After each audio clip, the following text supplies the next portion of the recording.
ईद तो आ गई। तुम मिलने आओगे क्या?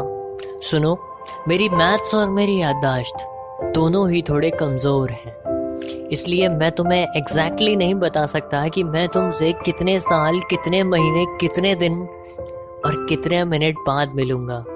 लेकिन लेकिन जहाँ तक मुझे याद है, अगर तुम ईद में आओगी ना, तो मानो हम 3-4 साल बाद मिल रहे होंगे। तुम्हें शायद याद ना हो, लेकिन 3-4 साल पहले जब हम मिले थे तो मैंने तुम्हें बताया था कि हम तुमसे लगभग 7-8 साल पहले से मोहब्बत करते हैं, और तुम ठुकरा गई थी। तुम वापस ये सब सोच के थोड़ी परेशान ना हो जाना। नहीं, मैं नाराजगी नहीं जता रहा तुमसे, क्योंकि मैं तो शायद प्यार ही नहीं करता तुमसे। मुझे ना करने के वो सारे रीजंस जो तुमने दिए थे, वो सारे ही मुनासिब थे। मेरी, तुम्हारी, हम सब की किस्मत खुदा ने लिखी है। तो क्या हुआ अगर गम मेरे हिस्से में थोड़े ज्यादा आ गए थे? सच कहूँ तो मुझे पता है तुम मेरे घर जरूर आओगी।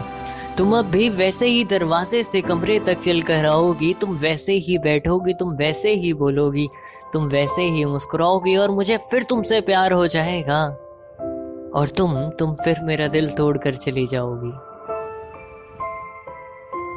सच कहूँ, दरअसल सच तो ये है कि अब मैं चाहता ही नहीं कि तुम कभी वापस आओ। मैं चाहता ही नहीं कि हम दोनों कभी करीब आए और मैं वक्त से कहूँ कि तुम थम जाओ। क्योंकि जो आज मेरी लड़ाइयों में तुम मेरे साथ नहीं, तो कल जीत के जश्न की दावत में आने का तुम्हें कोई हक नहीं। ये जो आज तुमने हाथ थामा नहीं, तो कल हम सफर बनने का तुम्हें कोई हक नहीं। इसे ईगो ना समझ लेना, मेरा ये दर्द है जो मैंने दिल के किसी एक छोटे से कोने में, किसी अनजान लिफाफे में कैद करके रखा है। चल माना ये तूने दिया है, लेकिन इस पे सिर्फ मेरा हक है, क्योंकि इसे मैंने मोहब्बत की जंग में जीता है। मुझे आज तुम्हारी जरूरत थी और तुमने वक्त निकाला नहीं। तो कल जब तुम अकेली पड़ जाओ तो याद रखना, जिम्मेदार मैं नहीं। खैर, गलती मेरी ही तो है जो तुम्हें खुदा मान के मोहब्बत के सजदे कर लिए हैं, पर इतना बेवकूफ मैं अब रहा नहीं। मेरा खुदा मुझे मिल गया है, मैं मस्जिदों में जाता हूँ, तेरी गलियों में मैं और भटकता नहीं।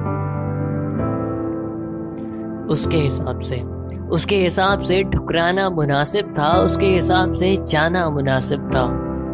उसके हिसाब से ठुकराना मुनासिब था, उसके हिसाब से जाना मुनासिब था। तो मैंने कभी उसे रोका नहीं। अरे आजाद पंछी बनाना चाहता था मैं उसे, तो उसका हाथ हमेशा थामना चाहा, पर कभी पकड़ा नहीं।